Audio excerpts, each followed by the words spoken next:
하나님 말씀은 느헤미야 10장 28절부터 31절 말씀까지입니다.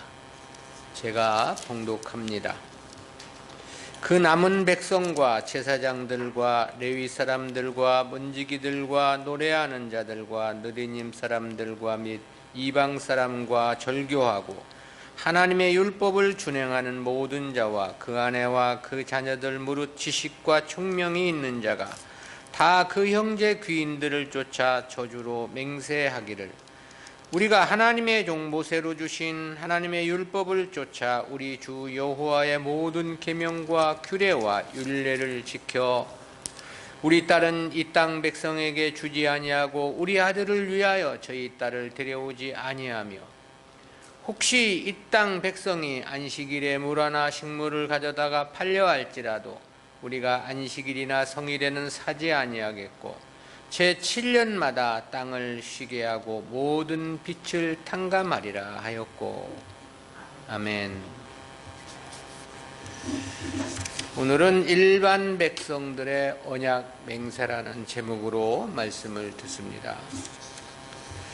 10장의 앞단락은 언약 준수를 맹세하고 인을 친 제사장들의 명단이었죠. 이어진 본문은 그 외 나머지 백성들의 언약 중수와 관련한 말씀인데요. 1차적으로 이 부분은 구속사적 교훈까지 셋으로 구분해서 살펴보겠습니다. 첫 번째는 일반 백성들의 율법 준수 맹세입니다. 일반 백성들의 언약 맹세와 관련해서 보도한 28절, 29절은 내용상 둘로 구분이 되는데요. 첫 번째는 남은 백성들입니다. 이에 대해서 28절 전반절에서 그 남은 백성과 제사장들과 레위 사람들과 문지기들과 노래하는 자들과 느디님 사람들이라고 말씀을 했습니다. 여기서 이 그 남은에 해당하는 히브리어는 여분이나 나머지 등을 뜻하는 그런 단어인데요. 이 단어는 백성과 함께 이어서 언급된 제사장이나 레위 사람들, 문지기, 노래하는 자, 느디님 사람들 모두를 수식을 합니다. 그렇다면 앞에 1장 1절부터 27절까지에서 인을 친 사람들은 백성들의 상위 지도자급에 속한 사람들이나 가문이었음을 알 수 있습니다. 그것은 남은 백성들 중에도 보면 제사장들이 있고 레위인들이 있음을 말하고 있기 때문에 그렇습니다. 그러니까 언약 문서에 인을 치지는 않았지만 남은 백성들도 지도자들의 모범을 쫓아 같은 맹세를 했음을 밝히고 있는 거죠. 사실 지도자들의 모범적인 행위는 많은 사람들에게 유익을 끼치기 마련이죠. 지도자들의 삶은 일반 사람들의 방향타와 같은 역할을 하기 때문에 그렇습니다. 두 번째는 일반 사람들의 신앙적 성향입니다. 28절 전반절에 이어진 하반절은 맹세한 자들의 신앙적 성향을 밝혀준 부분인데요. 이에 대해서 이렇게 말씀했죠. 이방 사람과 절교하고 하나님의 율법을 준행하는 모든 자와 그 아내와 그 자녀들 무릇 지식과 총명이 있는 자가 그랬습니다. 세 가지 신앙적 특징을 말했습니다. 첫째는 이방 사람과 절교하고 그랬죠. 이는 이스라엘 공동체의 정체성과 관련해서 매우 중요한 의미를 나타냅니다. 당시 포로귀한 공동체가 안고 있는 가장 큰 문제가 바로 이방인들과의 통혼 문제였습니다. 그것은 택한 백성들의 공동체를 화해시키는 결정적인 패단이었기 때문에 그렇습니다. 당시 이방인들은 하나님의 백성일 수 없는 존재들이었습니다. 혹여 표면적으로는 개종을 했다 하더라도 역시 마찬가지입니다. 당시까지만 하더라도 하나님은 오직 이스라엘만의 하나님이셨기 때문에 그렇습니다. 따라서 이방인들과의 통혼은 절대 허용돼서는 안 되는 금기 사항이었던 거죠. 그런데 당시 귀환민들이 이러한 인식을 갖고 있었고, 따라서 이방인과 절교를 맹세했음을 밝히고 있는 거죠. 두 번째는 하나님의 율법을 준행하는 모든 자라고 그랬습니다. 하나님의 율법을 준행함과 이방인과 절교를 선언하는 것은 어찌 보면 동절의 양면처럼 하나라고 할 수 있습니다. 율법을 준수하는 사람이라면 이방인과 통혼을 하지 않겠죠. 그리고 이방인과 통혼을 금기시한다면 역시 저는 하나님의 율법을 준수하는 사람일 것임이 명백합니다. 그리고 세 번째는 무릇 지식과 총명이 있는 자가 그랬습니다. 이는 언약의 맹세의 내용에 대해서 그것이 무엇인지를 충분히 이해하는 자들이라는 그런 뜻인데요. 즉 군중 심리에 의해 뜻이 무엇인지도 모른 채 맹세를 했다, 그런 뜻이 아닙니다. 언약이 무슨 뜻인지, 왜 맹세를 해야 하는지 이에 대해서 잘 알고 실행을 했다, 그런 뜻입니다. 성도의 신앙생활이란 남이 하니까 나도 하는 경우가 되어져서는 안 되겠죠. 즉 군중 심리에 이끌려서는 안 된다는 겁니다. 또 누군가를 위해서 대신하는 신앙생활일 수도 없습니다. 바른 인식과 깨달음을 통해서 오직 자신을 위하여 행하는 행위여야만 하는 거죠. 그래야만 다른 사람을 의지하지도 않을 것이며 아울러 사람들로부터의 칭찬이나 어떤 대가를 바라지 않는 진정한 신앙생활이 가능하기 때문에 그렇습니다. 두 번째는 남은 백성들이 행한 맹세의 두 가지 주제인데요.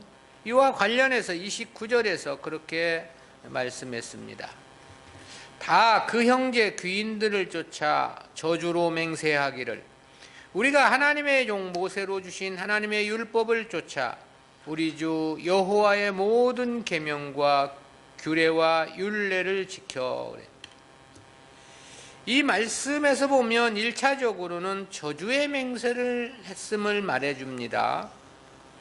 여기서 저주의 맹세란 언약을 준수하지 않는다면 자신들이 저주라도 달게 받겠다는 그런 맹세를 말하는 것입니다.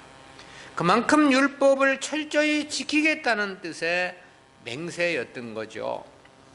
이는 고대에 행한 맹세의 관습을 쫓은 것이라고 말할 수 있겠는데요.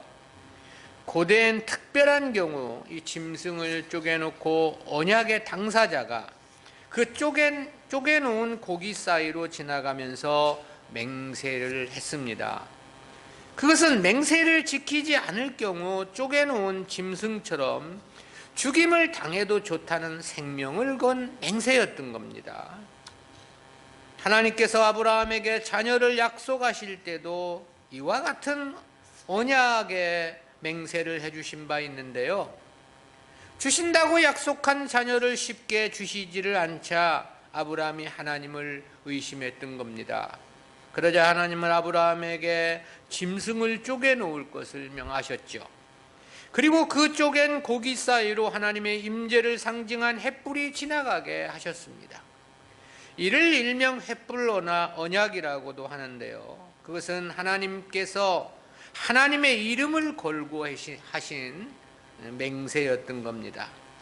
여기서의 저주의 맹세는 바로 그러한 역사의 전통을 따른 맹세였던 것으로 보입니다. 저주를 걸고 하나님 앞에 한 맹세라면 역시 목숨을 건 맹세와 동일하기 때문에 그렇죠. 다른 하나는 여호와의 모든 계명과 규례와 율례를 지킬 것에 대한 맹세입니다. 이들이 이런 맹세를 한 것은 역시 느헤미야를 비롯한 지도자들의 맹세가 그러했음을 의미하는 건데요. 지도자들이 이 같은 맹세를 하자 남은 백성들도 그에 동의하고 같은 맹세를 했음을 지금 말씀하고 있는 것입니다. 큰 두 번째로는 백성들이 맹세한 율법 준수의 구체적인 내용인데요. 백성들이 율법을 준수하기로 맹세한 구체적인 내용은 모두 8가지인데요. 그러나 본문에서는 3가지만 먼저 살펴봅니다. 첫 번째는 이방인들과의 통혼 금지 준수 맹세입니다. 30절이죠. 우리 딸은 이 땅 백성에게 주지 아니하고 우리 아들을 위하여 저희 딸을 데려오지 아니하며, 이방인들과의 통혼을 하지 않겠다는 맹세입니다. 이러한 맹세는 신명기 7장 3절에서 모세가 이스라엘 백성들에게 요구한 내용과 동일합니다. 그리고 이후 본서 13장 25절에서도 거의 유사한 형태로 재차 언급되기도 했습니다. 에스라서에서도 이 문제가 가장 심각한 것으로 지적되기도 했었죠. 그것은 이방인들과의 통혼이 그만큼 선민 이스라엘에게 미치는 영적인 폐해가 심각했기 때문에 그렇습니다. 선민 공동체의 구성원들이 이방인들과 통혼할 경우 가장 먼저는 민족의 순수성이 와해될 수밖에 없었던 것이겠죠. 그리고 그것은 혈통의 와해보다 더 중요한 문제가 있었습니다. 그것이 바로 신앙의 혼합이죠. 이러한 부작용에 대해서는 출애굽기 34장 11절부터 16절이나 신명기 7장 1절부터 4절 등의 율법에서 매우 강력하게 경고한 바 있습니다.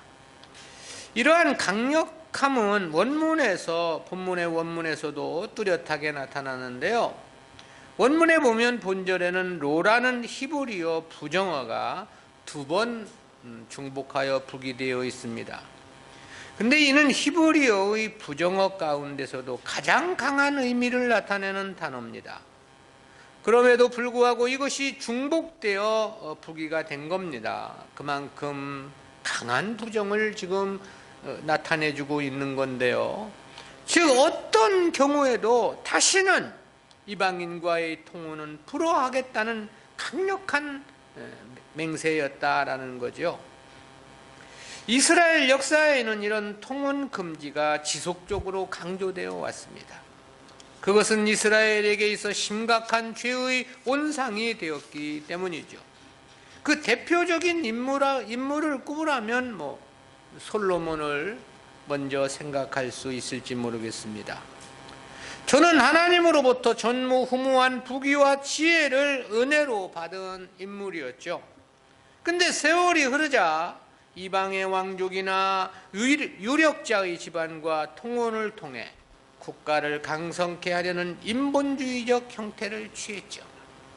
그 결과 통혼은 통혼으로 끝난 것만이 아니었습니다.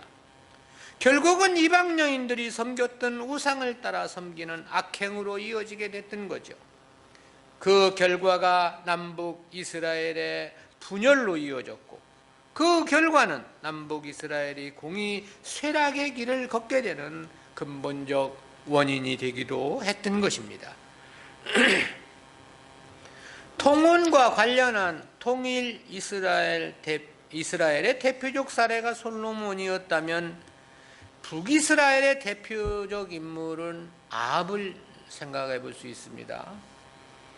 아합 역시 당시 근동에서 가장 강력한 국가를 형성했던 시돈과의 전략적 동맹을 원했죠.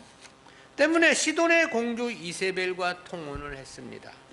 그 결과 많은 이스라엘의 선지자들이 죽임을 당하게 되고 온통 국가를 우상의 나라로 만들어 놓고 말았죠.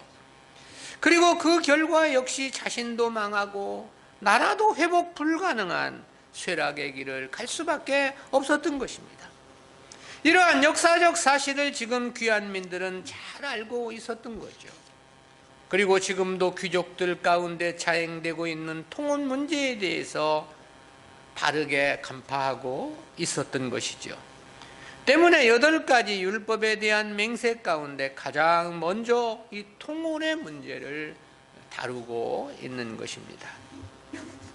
두 번째는 안식일과 성일의 매매금지 준수 맹세입니다. 이방인들과의 통혼 금지를 가장 먼저 맹세한 이스라엘은 이어서 안식일과 성일 준수에 대한 맹세를 했는데요. 31절 상반절입니다.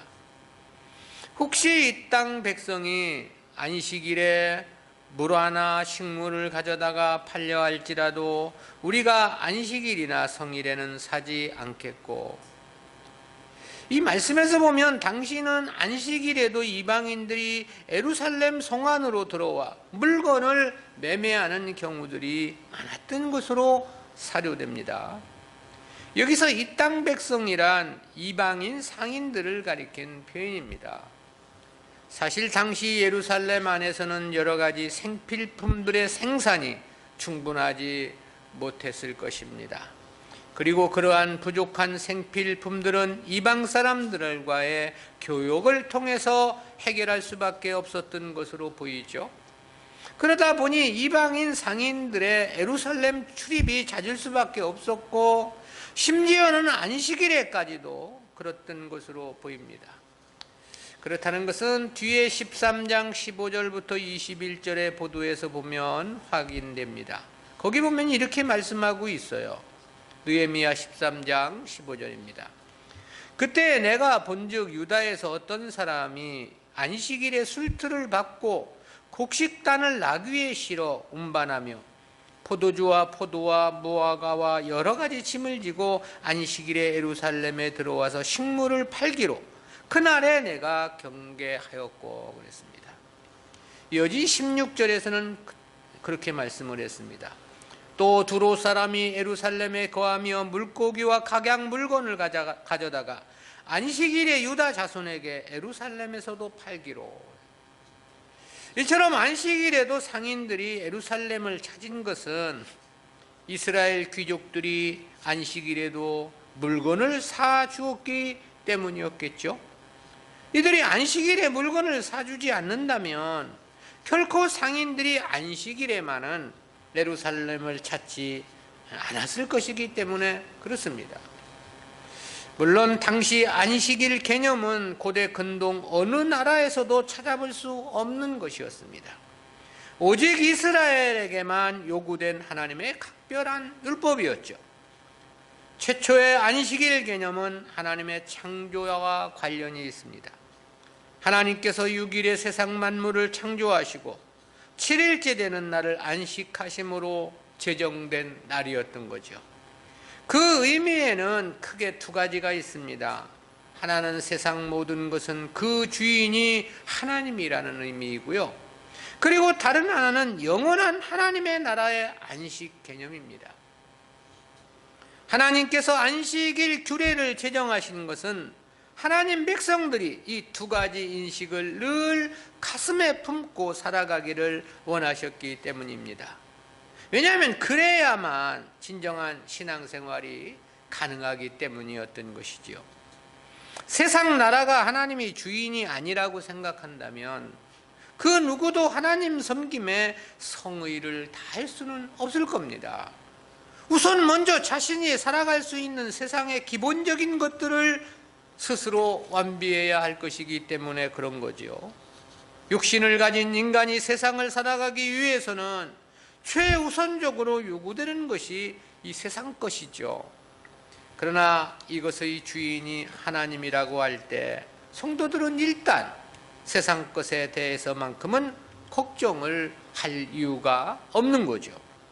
하나님께서 주인이신데 하나님 백성들에게 세상 것을 책임져 주시지 않을 리가 만무한 까닭에 그런 거죠. 그래서 주님께서도 이 세상 것에 대해서는 염려하지 말 것을 말씀을 하셨던 거고요. 이를 위해 공중의 새 들의 백합화를 말씀해 주기도 하셨던 거지요. 그것은 이방인들이나 행하는 그런 것을 구하는 것은 이방인들이나 행하는 기도임을 지적하기도 하셨던 거고요. 그만큼 이 부분은 하나님께서 완벽하게 책임져 주신다는 의미였던 것입니다. 또한 영원한 하나님 나라 소망이 없다면 역시 사람은 세상 것에만 목을 맬 수밖에 없겠죠. 그러나 영생이 있고 영원한 안식이 있다면 세상은 기꺼이 포기할 수 있는 것입니다. 그러기에 자기를 들여 헌신할 수도 있고 목숨까지라도 주님을 위해 희생할 수도 있는 거죠. 세상보다 천만 배 더 고귀한 하나님 나라 영원한 안식이 있기 때문에 그런 거죠. 안식의 제정에는 바로 이러한 매우 중요한 의미가 담겨 있었던 것입니다. 근데 그런 안식일이 무력화된다면 이러한 신앙의 인식 자체가 무력화될 수밖에 없는 거겠죠. 그러므로 이는 통혼의 문제에 이어 두 번째로 중요한 율법의 준수 사항으로 인식했던 것으로 보이죠. 오늘날도 성도들이 주의를 지킨다고 하면은 이러한 안식 개념이 함유되어 있습니다. 따라서 성도는 실제 세상 것을 염려하는 삶이어서는 안 됩니다. 세상을 염려하는 것은 믿음이 아니라 불신이라고 말할 수 있습니다. 왜냐하면 하나님은 분명 성도들의 세상은 책임져 주실 것을 약속해 주셨기 때문입니다.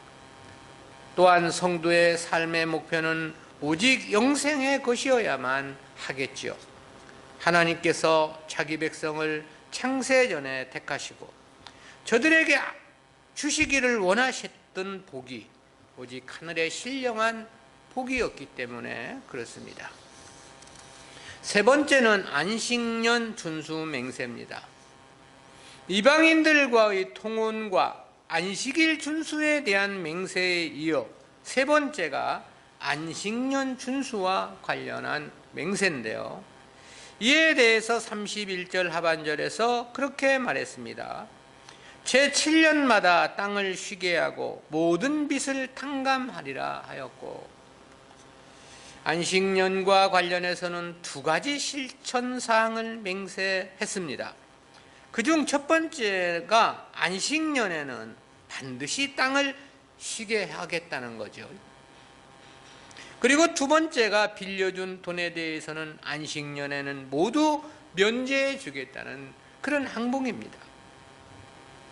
이 두 가지 항목은 각각 출애굽기 23장 10절 11절과 신명기 15장 1절부터 3절에 명시된 율법입니다.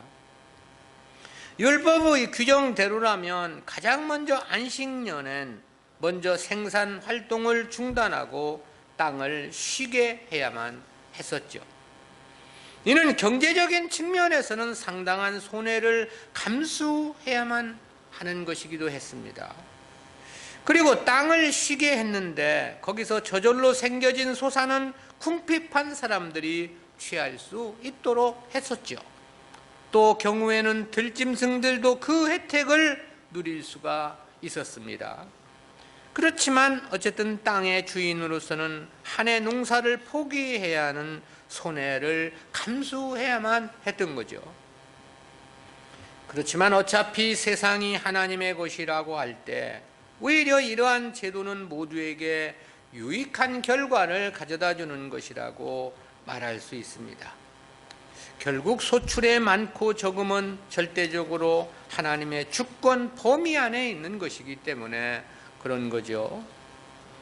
다음은 빚을 면제해 주기로 맹세했다 그랬습니다. 이는 보다 직접적으로 자기 것을 포기하고 희생해야만 하는 일이었죠. 이와 같은 율법 규정은 성도들 간에 서로 돕고 함께 살아가는 세상이어야 한다는 중요한 의미가 함유되어 있습니다. 비록 가족은 직계 가족은 아니라 하더라도 성도들 간에는 세상을 같이 살아가야 할 운명 공동체라는 의미가 담겨 있는 것입니다. 따라서 어려운 성도들은 이 안식년 제도 때문에 새로운 삶을 시작할 수 있는 기회가 7년마다 새롭게 주어졌던 것입니다. 역시 이러한 경우도 원리적으로는 신약시대 교회에도 적용이 되는 거죠.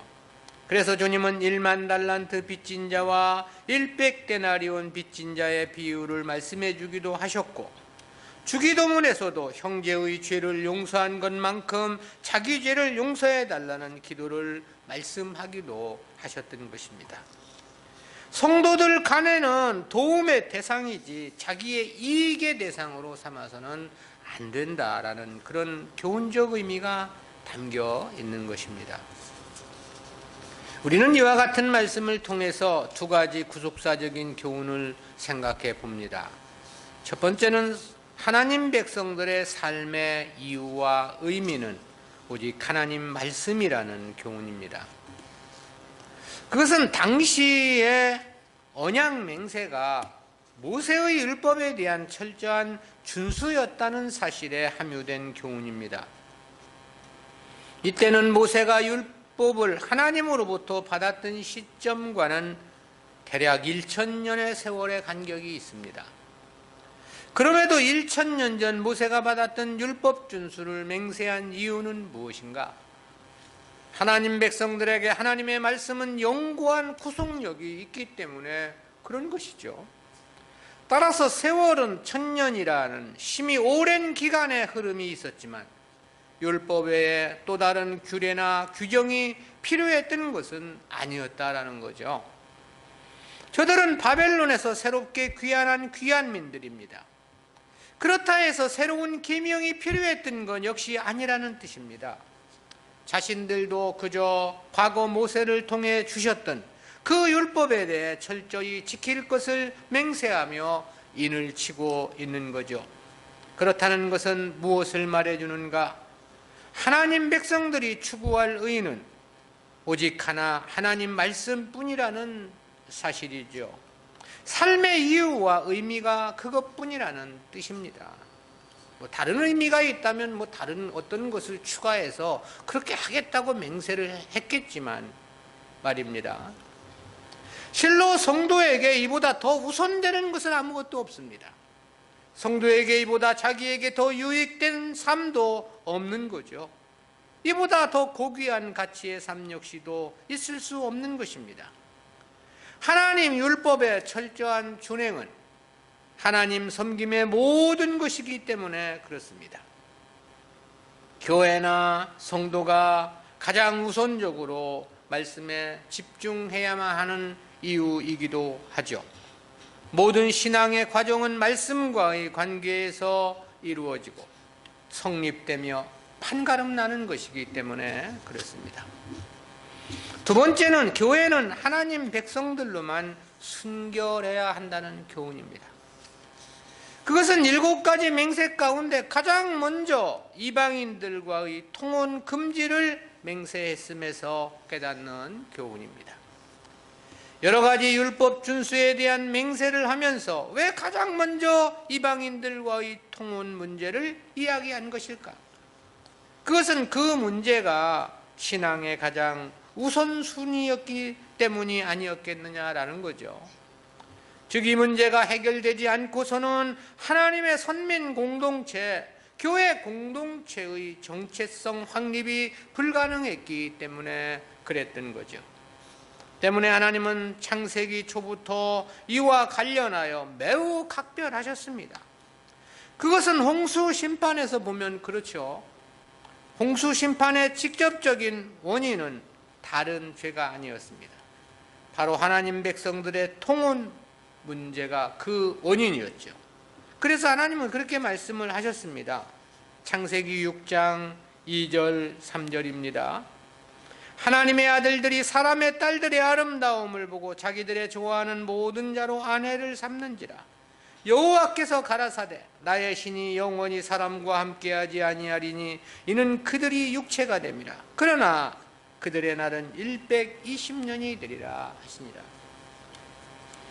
하나님 백성들이 가인의 족속과 통혼한 문제로 인류를 홍수로 멸하시겠다는 그러한 말씀이죠. 하나님은 그만큼 이방인과의 통혼을 그 어떤 죄보다도 심각하게 다루셨음을 의미합니다. 그렇다면 왜 하나님은 통혼 문제를 그토록 심각하게 보셨는가? 그것이 곧 교회의 순결 때문이었던 거죠. 당시의 교회는 가족 중심, 족장 중심의 교회였습니다. 그러므로 이방인들과의 통혼은 교회 안에 이방인들을 받아들이는 경우와도 같은 것이었던 거죠. 그리고 그 결과는 교회의 순수성을 훼손하는 결정적인 원인일 수밖에 없었습니다. 이방인들은 절대 믿음에 이를 수 없는 존재들이기 때문에 그렇습니다. 진리를 깨달을 수 없는 존재들인 것입니다.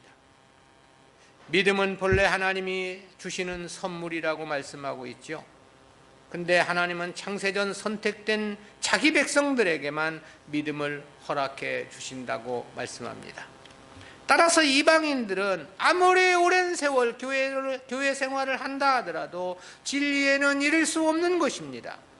그러기에 그들의 소망은 오직 세상뿐일 수밖에 없는 것이죠. 하나님 나라가 확신으로 다가오지 않기 때문에 그렇습니다. 그런데 그런 사람들이 교회 안에 들어오고 그들이 교회에서 자기들의 목소리를 내며 의사를 주장하게 되면 교회는 한 마음 한 뜻으로 하나님 말씀 순종을 이룰 수가 없게 되는 거죠. 그뿐만이 아닙니다. 성도들도 저들의 삶의 악영향을 받게 될 수밖에 없지요. 따라서 이방인들과의 통혼은 교회가 순결을 잃게 되는 치명적인 상황에 이를 수밖에 없게 되고 교회 존립 자체가 무의미하게 될 수밖에 없는 것입니다. 이러한 현상은 오늘날 우리 신약교회도 역시 동일합니다. 교회가 사람 많이 모으는 것이 중요한 게 아닙니다. 그것은 도리어 올바른 교회를 이루는데 방해만 될 것이기 때문에 그런 것입니다. 교회가 사람은 모으기만을 힘쓰게 되면 자연 인본주의적인 방법을 선택하게 되어 있습니다. 그리고 그렇게 모아진 사람들을 계속해서 교회에 붙잡아 두려면 역시 방법은 사람들이 좋아하는 인본주의는 더욱더 노골화될 수밖에 없는 거죠. 그리고 그런 것에 의하여 모인 사람들은 거의 모두가 이방인들일 가능성이 큽니다. 그래서 오늘날 교회들이 교회들이 투표를 해가지고 목사를 확정하고 세우다 보니까 목사가 교회에서 바른 말을 할 수가 없습니다. 성도들의 비율을 맞추지 않으면 쫓겨날 수밖에 없는 상황인 거죠. 그러니 그게 교회가 될 수 있겠습니까? 특히 이 선교지에 가보면 이 모든 교회들이 그래요. 하나님의 말씀, 믿음이라는 것은 사실 이러한 인본주의와는 성향이 정반대입니다. 따라서 진리에 의한 것이 아닌 것은 하나님과는 상관이 없는 자기들만의 교회, 인간들만의 교회일 뿐인 것이죠. 사람들이 많이 모이니 외형적으로는 무엇인가 더 화려해 보일 수도 있습니다. 또 성공한 교회처럼 보이기도 하겠죠. 세상적으로도 주고받는 유익들이 더 많을 수 있습니다. 그러나 그것은 역시 인간들의 세속적 가치관에 의한 판단일 뿐인 거죠. 하나님께서 인정하시고 하나님께서 받아주실 것인가는 완전히 별개의 사항이라는 사실을 간과해서는 안 됩니다. 따라서 오늘날도 교회의 순결을 지키기 위해서는 무엇보다 우선되는 것이 있죠. 그것이 순수한 택한 백성들로만의 교회 공동체를 이룸인 것입니다. 그래야 진리 안에서 모두가 한 마음 한 뜻일 수 있는 겁니다. 또 그래야 교회의 크기나 성도들의 숫자와 관계없이 하나님께서도 기뻐하실 것이 명백한 거고요. 또 그래야만 하나님께서도 저들을 하나님의 선한 일에 등용시켜 주시며 복음의 역사를 위해 쓰임받을 수도 있는 거겠죠. 아무리 크고 그 수가 많다 하더라도 인본주의에 치우쳐 있는 교회에 하나님께서 하나님의 일을 맡기실 리는 만무한 까닭입니다. 주님은 오병이어의 이적을 행하신 다음 급속히 제자들을 그 밤에 바다를 건너가라고 명하십니다. 거기에는 그 벳세다 광야에 운집한 무리들과 제자들을 격리시키기 위한 목적이 있으셨습니다. 제자들을 먼저 보내신 주님은 남아있던 무리들을 흩어보내시고 주님은 홀로 산으로 가셨다고 말씀하고 있습니다. 그리고는 밤에 바다를 걸어서 배를 타고 가는 제자들과 합류하시죠. 한마디로 말하면 그 무리들을 따돌리신 것입니다. 때문에 당시 요한 사도는 그렇게 증언합니다. 요한복음 6장 66절입니다. 이러므로 제자 중에 많이 물러가고 다시 그와 함께 다니지 아니하더라. 다 떠나가고 12제자만 남았다, 그런 건데요. 저들이 다시는 주님을 따르지 않았다는 겁니다. 당시 모였던 무리가 장정만 5,000명이었다고 했습니다. 따라서 남녀노소를 다 합치면 대략 2만여 명에 달하는 엄청난 무리입니다. 인구 비례로 오늘날로 계산해 보면 20만 명이 그 이상 될 것이라는 생각을 갖습니다. 그들을 주님께서 주님 편으로 만든다면 주님께서도 엄청난 힘이 되었을 것이라는 생각은 우리들에게 계산 아닙니까? 그런데 주님은 그들을 다 버리시고 12제자만을 남기신 것입니다. 그들과 격리시키기 위해서 먼저 그들을 속히 바다를 건너가라고 명을 하셨던 거예요. 그래서 마지막 남아있는 12제자에게 주님은 그렇게 물었습니다. 요한복음 6장 67절이죠. 예수께서 12제자에게 이르시되 너희도 가려느냐? 그러자 베드로가 그렇게 답변을 했죠. 68절입니다. 시몬 베드로가 대답하되 주여 영생의 말씀이 계심에 우리가 네게로 가오리까? 왜 주님은 그 많은 무리를 버리셨는가? 왜 제자들과 저들을 격리시키셨던 것인가? 왜 저들을 흩어보내시고 산으로 가신다면 산으로 가신 다음 아무도 모르게 바다를 건너 오셨던 것인가?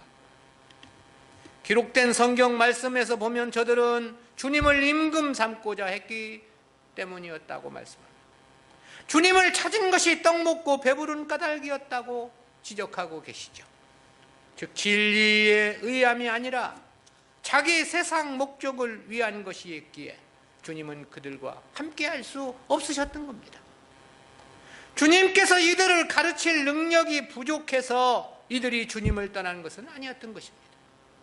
주님께서 설득력이 부족해서 바리새인들과 서기관들과 늘 그렇게 다투시고 싸우셨던 것이 아닙니다. 이들과 함께 할 수 없는 것이기 때문에 이들과 함께해서는 절대 생명의 역사가 불가능했기에 그리 하셨던 것이죠. 따라서 교회는 절대 다수가 중요치 않습니다. 한두 사람이라 하더라도 진리에 응답하는 하나님 백성들만으로의 공동체가 중요한 겁니다. 따라서 교회의 생명은 무엇보다 진리의 순결에 있다고 할 수 있습니다. 오염되지 않은 진리, 세속적 지식이 뒤섞이지 않은 순수한 천국 복음만으로 순결해야 하는 겁니다. 그리고 이를 위해서는 교회 공동체의 순결이 가장 우선되어야 한다는 것이죠. 즉 이방인이 없는 택한 백성들로만의 순결이 절대적이다라는 사실입니다. 따라서 교회의 순결의 시작은 철저한 이방인들과의 결별에서부터일 수밖에 없습니다. 때문에 이 당시도 가장 우선적으로 율법 준수의 맹세에서 이방인들과의 통혼 금지를 맹세했던 거죠. 교회가 다수를 추구해서는 안 되는 절대적인 이유입니다. 대형 교회가 하나님의 역사를 감당할 수 없는 이유도 여기에 있는 것입니다. 그래서 주님은 성도들에게 사람들이 가지 않는 좁은 길, 좁은 문으로 들어갈 것을 말씀하셨던 것이죠. 원리가 그렇기에 두세 사람이 내 이름으로 모인 곳에 주님께서 함께해 주실 것을 말씀하신 이유도 여기에 있습니다. 그리고 이러한 말씀의 원리에서 보면 하나님의 역사를 감당하는 교회는 작은 교회일 수밖에 없다. 특히 택한 백성들이 거의 다 구원을 받고 남은 자가 없는 우리의 시대는 더더욱 그런 거죠. 모든 하나님의 역사는 순수하고 순전하며 순결한 교회 공동체가 감당할 수밖에 없는 까닭에 그렇습니다. 다수의 눈을 돌려서는 안 됩니다. 크고 많은 것에 입을 떡 벌려서도 안 되는 거죠. 그것은 아직도 세속적 가치관을 벗어버리지 못했다는 증거이기 때문에 그렇습니다. 그 자체가 나는 진리에 서 있지 않다는 증거이기 때문에 그런 것입니다. 하나님의 말씀에 서 있다면 하나를 귀히 여기는 것이지 다수를 쫓아갈 수 없는 것입니다. 기도합니다. 사랑의 하나님 은혜를 감사합니다.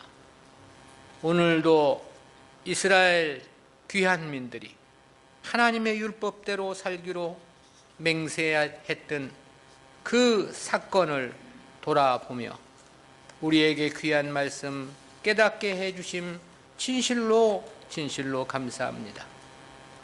하나님 백성들의 삶의 이유가 그리고 그 의미가 오직 하나님 말씀뿐이라는 귀한 교훈 깨닫게 해주심 감사하옵고, 교회는 오직 하나님 백성들로만 순결해야 한다는 소중한 교훈도 깨닫게 해주심 진실로 감사합니다. 아직도 세속적 가치관의 때를 다 벗어던지지 못하고 세상 것을 바라보고 있는 우리들의 어리석음을 주여 긍휼히 여겨주시고 하나님 말씀에 의한 올바른 가치관만으로 우리의 믿음이 견고할 수 있도록 도와주시고, 그러기에 순수한 하나님이 기뻐하시는 교회를 이루어 하나님의 역사에 귀 쓰임 받는 우리 교회가 될 수 있도록 주여 인도해 주시옵소서. 감사드리옵고 예수님의 이름으로 기도드리옵나이다. 아멘.